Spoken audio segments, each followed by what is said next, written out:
Je tu Jive a parket znovu patří našim 6 finálovým párům.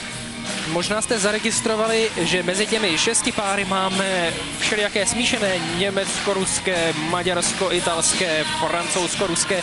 Vlastně jenom jeden jediný je, že oba pochází ze země, kterou reprezentují. Rusové Silde a Firstolová. No, je to skutečně těžké najít partnera, protože my jsme vlastně jediný sport, který je založen a jeho základní jednotka je nedělitelný pár a nakombinovat tento pár je obtížné. Na olympijské hry ale je potřeba, aby byly dva stejné národnosti se stejným pasy. Na mistrovství světa tam stačí jeden, když má pas té země. No a na ostatních soutěžích už to je jedno, tam se to nesleduje. Takže proto vzniká i tolik párů mixovaných.